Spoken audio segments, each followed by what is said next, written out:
I'm going to show you an interview here. This is from Axios.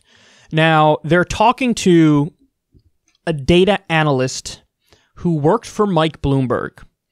And they're going to talk about a scenario that's, I don't even know if it's just a potential scenario or if it's a likely scenario on Election Day. But either way, if what they're saying comes true, this is honestly one of the most terrifying things I've ever seen in my life.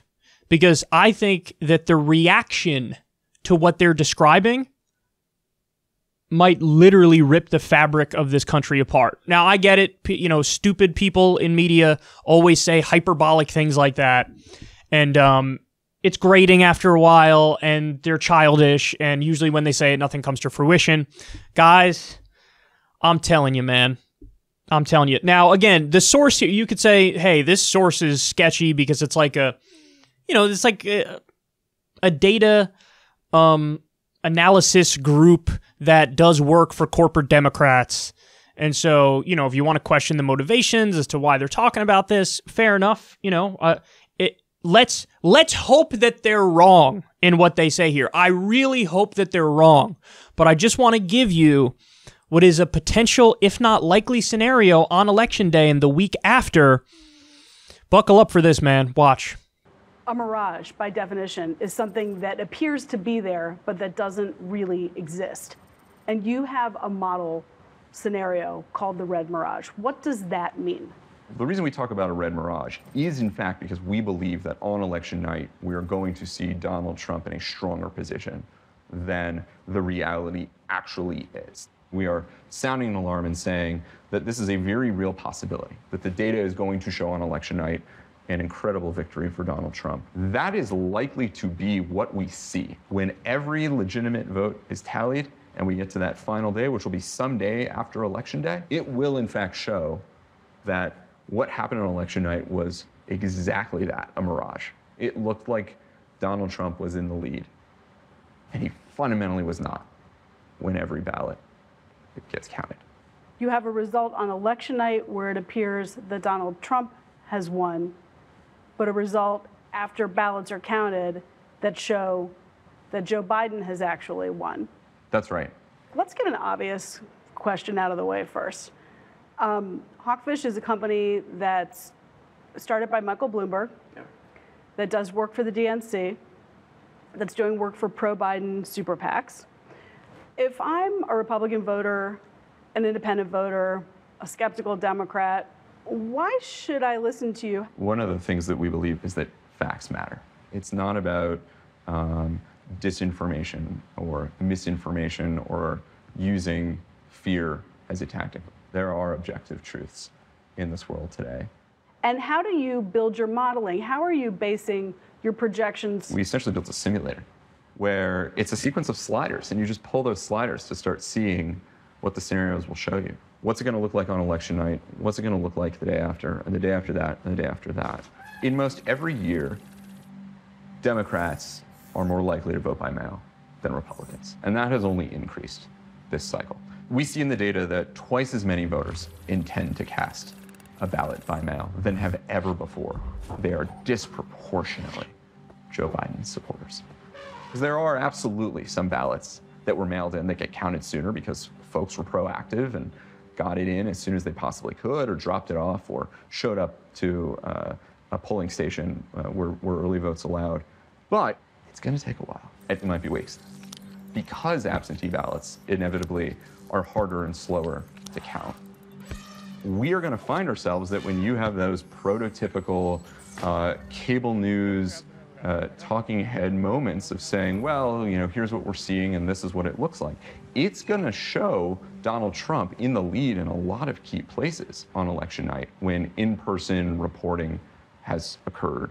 What about California or New York? California is blue. New York is blue, right? Some of the but Virginia is a really good example of a state that should be blue that turns out red in this moment. On election night. On election night. Okay. So a state like Pennsylvania, Florida, it's in play by just a couple points, and that's what tips it in one direction or another. If you were to essentially average battleground state polling, Joe Biden appears to be ahead by about 8%. And so if you have a number of ballot challenges in a state like that, as big as it is, as large as the population is, as diverse as the population is, it can make a really big difference over those next 10 days. And so when you start accounting for that in your modeling, you see that 8% lead kind of whittle down a little bit more, a little bit more. We might have the results saying something on the evening of November 3rd that it will not say the evening of November 10th. What difference does it make if the results seem to show something on one night and then several days later the results show something else? Won't the facts just bear themselves out? I think that's the America we all wish we probably lived in. I think we've got the Trump team who's quite intelligent and sees what's coming, and so we have the president messaging through tweets, through what he said at his rallies and his speeches, this notion of any change from that result on election night, he is signaling they will say means fraud has entered the equation. Wow. I really hope that what they're describing there does not happen. I really, really, really hope that that doesn't happen.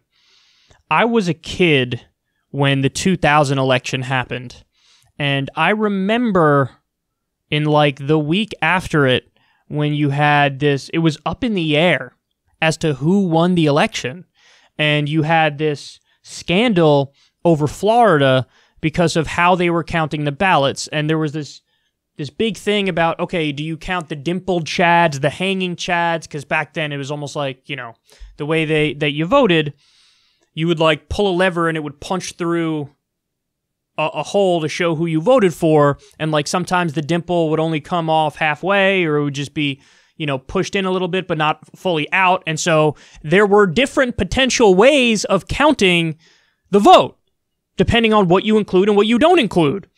And then, of course, there was the scandal with the Supreme Court and the Florida courts. And guys, it was a mess.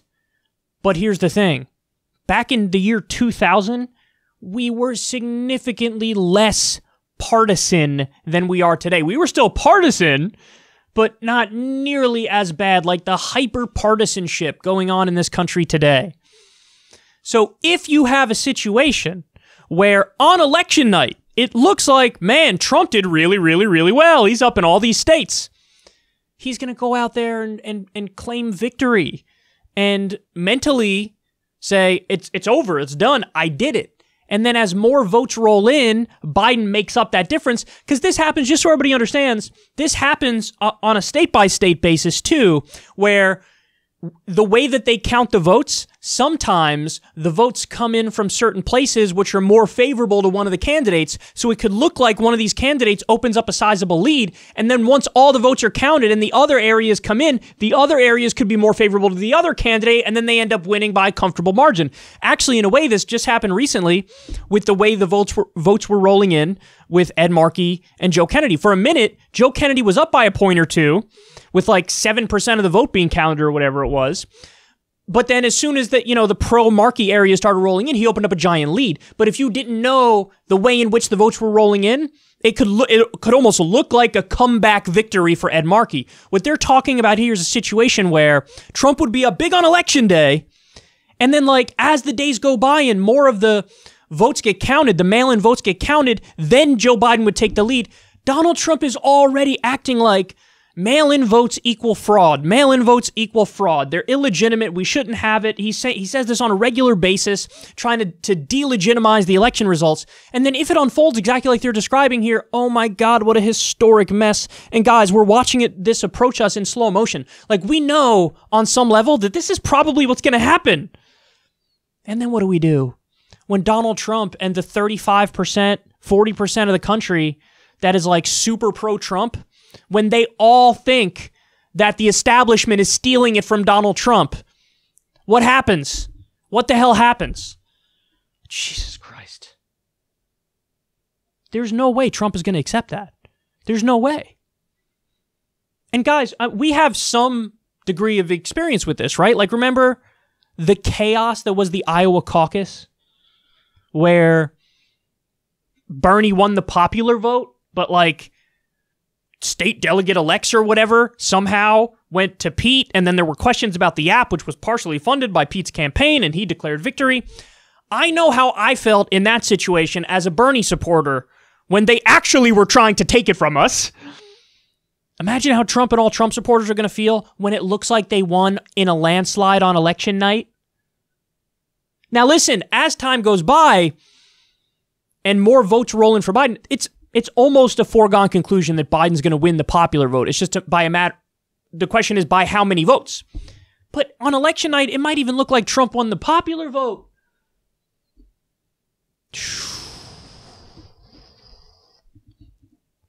I really do fear what's going to happen. I swear to you guys, I really do. I mean, we're already seeing complete social unrest tied to a variety of issues, police brutality. You know, what happens in a situation like this, man?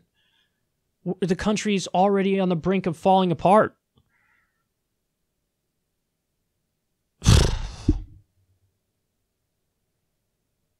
I wish I had something positive to give you guys right now. Like, oh, I don't think it'll happen this way. I kind of do.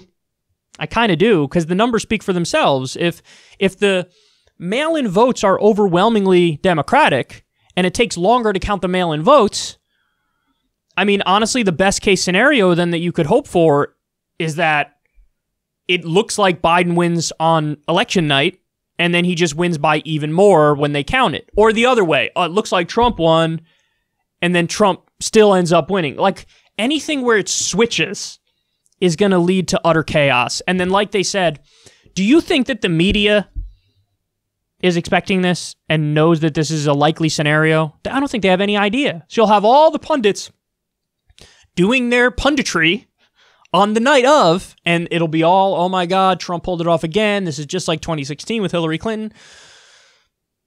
Oh, man. I mean, I've been joking around on this show quite a bit. You guys have heard me do it, where I say stuff like, gonna look into the Bahamas, try to get citizenship in the Bahamas.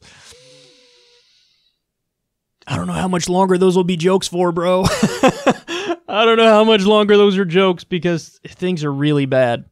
And this would be, I don't know if the country could handle this.